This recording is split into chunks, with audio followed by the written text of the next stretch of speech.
മലയാളികളെ നമ്മുടെ അഹമ്മദാബാദ് വിമാന ദുരന്തം വിമാനത്തിൽ നിന്ന് ഏകദേശം ഇപ്പോൾ വിമാനം ബ്ലാസ്റ്റ് ചെയ്തത് ടേക്ക് ഓഫ് ചെയ്യുന്ന സമയത്ത് തന്നെ ഒരു ബിൽഡിങ്ങിന് മുകളിൽ പോയി വീഴുകയാണ് വിമാനം. എന്നിട്ട് ആ വിമാനത്തിലുള്ള ഏകദേശം 290 ആൾക്കാരോളം 260 പേരാണെന്ന് തോന്നുന്നില്ല, 262 പേര് മരിക്കുകയാണ്.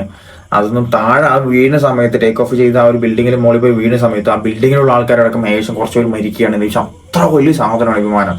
അപ്പൊ അത്ര വലിയ സാധനം ആ ബിൽഡിങ്ങിന് മുകളിൽ വീഴുന്ന സമയത്ത് അവിടെയുള്ള ആൾക്കാർ മരിക്കാണ്. ബ്ലാസ്റ്റ് നടക്കുന്ന സമയത്ത് ഇല്ലാതെ അടുത്ത ആ ബിൽഡിങ്ങിന്റെ താഴെയുള്ള എത്ര നിലയുള്ള ബിൽഡിംഗ് ആണ്, അതിന്റെ താഴെയുള്ള കാറുകൾ അടക്കം ഇല്ലാതെ കത്തി നശിച്ചിരിക്കുകയാണ്. കത്തി നശിക്കുക എന്ന് പറഞ്ഞാൽ എത്രയോ ലക്ഷം ലിറ്ററാണ് ഇല്ലാതെ അതിൽ ഡീസൽ എന്ന് പറയുന്നുണ്ട്. എന്ന് വെച്ചാൽ വിമാനം ടേക്ക് ഓഫ് ചെയ്യുകയാണ്. ഇനിയിപ്പോൾ എത്ര സമയം കഴിഞ്ഞിട്ട് താഴെ എത്തുമെന്ന് അറിയില്ല.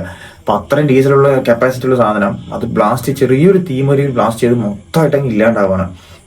അപ്പൊ അതിൽ നിന്നൊരു രക്ഷപ്പെട്ട ഒരു വ്യക്തി ഉണ്ട് ഇല്ലാതെ, രമേശ് വിശ്വകുമാർ എന്ന് പറയുന്ന വ്യക്തി. അപ്പൊ പുള്ളിക്കാരൻ പറയുന്ന ഒരു ചാടിയതല്ല, തെറിച്ചതാണെന്ന് പറയുന്നുണ്ട്. എന്ത് വെച്ച് കഴിഞ്ഞാൽ എന്തോ ഒരു മിസ്റ്റേക്ക് തോന്നി പുള്ളിക്കാരൻ. അപ്പൊ എമർജൻസി എക്സിറ്റ് നോക്കുന്ന സമയത്ത് അതിൽ എമർജൻസി എക്സിറ്റിന്റെ ഗ്ലാസ് ക്രാക്ക് ആവുകയാണ്. ക്രാക്കായി പൊട്ടുന്ന സമയത്ത് പുള്ളിക്കാരൻ നടന്ന് അതിൽ കൂടെ പോവാന്ന് പറയുമ്പോഴേക്കും ബ്ലാസ്റ്റ് ആകുമ്പോഴേക്കും പുള്ളിക്കാരൻ തെറിക്കുകയാണ്. അങ്ങനെ മനസ്സിലായില്ല, എന്ന് വെച്ചാൽ തെറിക്കണില്ല. ആ ബ്ലാസ്റ്റിന്റെ ആ ഒരു പവറിൽ തെറിച്ച് പുറത്തോട്ട് പോവാണ്. പുറത്തോട്ട് വീണ് ആൾക്കാർ ഷോക്ക് കഴിയുമ്പോഴേക്കും ബ്ലാസ്റ്റ് കഴിഞ്ഞില്ലല്ലോ, ഒരു നിമിഷം കൊണ്ട് ബ്ലാസ്റ്റ് കഴിഞ്ഞു അവിടെ. അപ്പൊ തന്നെ അത് കഴിഞ്ഞ് പുള്ളിക്കാരൻ നടന്നു പോകുന്ന വീഡിയോ കാര്യങ്ങളൊക്കെ ഉണ്ടായില്ല. ആ വീഡിയോ ഞാൻ വേണമെങ്കിൽ ഇവിടെ വെക്കാം. നടന്നു പോയിട്ട് പുള്ളിക്കാരൻ ഹോസ്പിറ്റലിൽ അഡ്മിറ്റ് ആവുന്നുണ്ട്. അപ്പൊ നടന്നു പോകുന്ന വീഡിയോ ഞാൻ ഇവിടെ വെക്കാട്ടില്ലല്ലേ, ജസ്റ്റ് ഇവിടെ പ്ലേ ചെയ്യാം. എന്നിട്ട് ഞാൻ ആ ഹോസ്പിറ്റലിൽ നിന്ന് പുള്ളിക്കാരൻ പറയുന്നുണ്ട് എന്താ സംഭവിച്ചെന്നുള്ളത്. അപ്പൊ നടന്നു പോകുന്ന വീഡിയോ ഞാൻ ഇവിടെ വെക്കാം.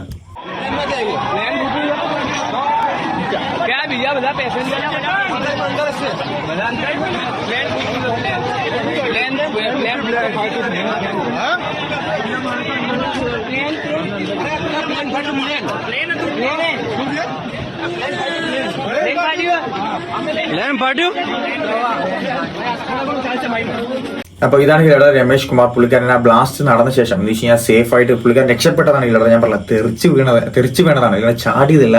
തെറിച്ച് വീണ സമയത്ത് ആ ഒരു ബ്ലാസ്റ്റ് നടന്ന് തിരിച്ചു നോക്കിയിട്ട് പുള്ളിക്കാരൻ നടക്കുകയാണ്, ആംബുലൻസിലോട്ട് കയറുകയാണ്. പുള്ളിക്കാരൻ ഹോസ്പിറ്റലിൽ പറയുന്നുണ്ട് ഇവിടെ അതിന്റെ ഒരു ബൈറ്റ് ഉണ്ട്, ഞാൻ വെക്കട്ടാ. My seat is broken. Then I see the pace little bit. Then I will try to come out. Little bit fire. After me, I'm out. Then blast. I'm not jumping. I just walk out. Then ambulance coming inside the aeroplane. Me and my brother staying in India last 8-9 months. And yesterday I was going to back to London. It happened everything in there. അപ്പൊ പുള്ളിക്കാരൻ ലണ്ടനിലേക്ക് പോവാണെന്ന് തിരിച്ചു പറയുന്നുണ്ട്. ഇതിന് ശേഷം പുള്ളിക്കാരൻ തിരിച്ചു പോകുമെന്ന് പറയുന്നുണ്ട്. അപ്പൊ ആളുടെ ബ്രദേഴ്സ് ആരും ഇന്ത്യയിലുണ്ടെന്ന് പറയുന്നുണ്ട് ഇടല്ലേ.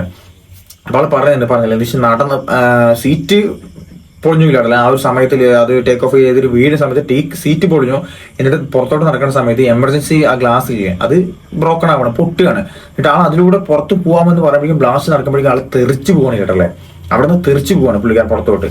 അതാണ് സംഭവിച്ചത്. അപ്പോൾ എന്തോ ഒരു ഭാഗ്യത്തിനുള്ള എത്രയും പേര് മരിച്ചു, അതിലുണ്ടായിരുന്ന ബാക്കി എല്ലാവരും മരിച്ചു. പുള്ളിക്കാരൻ ഒരു തലമാരിയിരിക്കാൻ രക്ഷപ്പെട്ടിരിക്കുന്നത്. അതാണ് ഇവിടെ ഭാഗ്യം എന്നൊക്കെ പറയുന്നത്. ബാക്കിയുള്ളവർക്ക് ഭാഗ്യമില്ല എന്നല്ല, എന്തോ അവരുടെ ഒരു വിധി അതായിരിക്കും. ഇപ്പൊ നമുക്കൊന്നും പറയാൻ പറ്റില്ല. നമുക്കിപ്പോൾ അറിയില്ലല്ലോ ഇപ്പൊ ഈ വിമാനം പൊട്ടിത്തെറിക്കും അല്ലെങ്കിൽ ഈ വിമാനം എങ്ങനെ സംഭവിക്കും നമുക്കും അറിയില്ല ഇല്ലല്ലേ.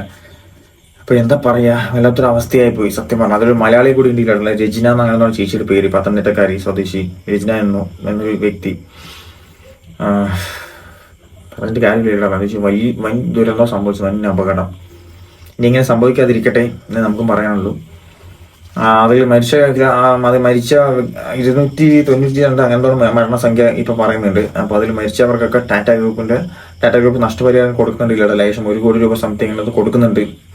ഇനി ഇങ്ങനെ ഒരു ദുരന്തവും സംഭവിക്കാതിരിക്കും. പിന്നെ ഞാൻ വേറൊരു സംഭവം കണ്ടില്ല, എന്ന് വെച്ച് കഴിഞ്ഞാൽ ഒരു ട്വിറ്ററിൽ ഒരു ട്വീറ്റ് കണ്ടിട്ടുണ്ടായിരുന്നു. എന്ന് വെച്ച് കഴിഞ്ഞാൽ 2 വ്യക്തികൾ ഇതിനു മുമ്പ് ട്വീറ്റാണോ അറിയില്ല, 2 വ്യക്തികൾ മറ്റേ നമ്മുടെ എയർപോർട്ടിൽ നിന്ന് ജസ്റ്റ് വീഡിയോ എടുത്തിടുന്നുണ്ട്, ഞങ്ങളിങ്ങനെ പോവാണെന്നൊക്കെ പറഞ്ഞിട്ട് വീഡിയോ എടുത്തിടുന്നുണ്ട്. അതിനുശേഷം പിന്നെ അവരെന്നെ ആണെന്ന് അറിയില്ല, ട്വീറ്റ് കണ്ടിട്ടിരിക്കട്ടെ. എന്ന് വെച്ചാൽ അവർ പോയിട്ട് ഒരു വിഷ്വൽസ് എടുക്കുന്നുണ്ട്. എന്ന് വെച്ച് കഴിഞ്ഞാൽ അതിൽ എന്റർടൈൻമെന്റ് സിസ്റ്റം അങ്ങനെ എന്തൊക്കെ നമ്മൾ ഇരിക്കുന്ന സീറ്റിന്റെ ഫ്രണ്ടിൽ കുറച്ച് സംഭവങ്ങളൊക്കെ ഉണ്ടാവില്ല, അതെന്തോ വർക്ക് ചെയ്യണമെന്നൊക്കെ പറഞ്ഞിട്ട് പുള്ളിക്കാരൻ വീഡിയോ എടുത്തൊക്കെ ഇടുന്നുണ്ട്. ഇപ്പൊ വിമാനത്തിന്റെ പ്രശ്നമാണോ, ഇനിയിപ്പോ അത് ഓടിച്ചതിന്റെ പ്രശ്നമാണോ, എന്താ സംഭവങ്ങളോ ഒന്നും അറിയില്ല ഇല്ലല്ലേ. അപ്പൊ അതിനെക്കുറിച്ചുള്ള അന്വേഷണം നടന്നുകൊണ്ടേയിരിക്കുന്നുണ്ട്. അപ്പൊ നമുക്ക് നോക്കാം എന്താ സംഭവം അറിയാം. എന്നാലും ഇനി ഇങ്ങനെ ഒരു അപകടം സംഭവിക്കാതിരിക്കട്ടെ എന്ന് നമുക്കും പറയാം. അപ്പോൾ അത്ര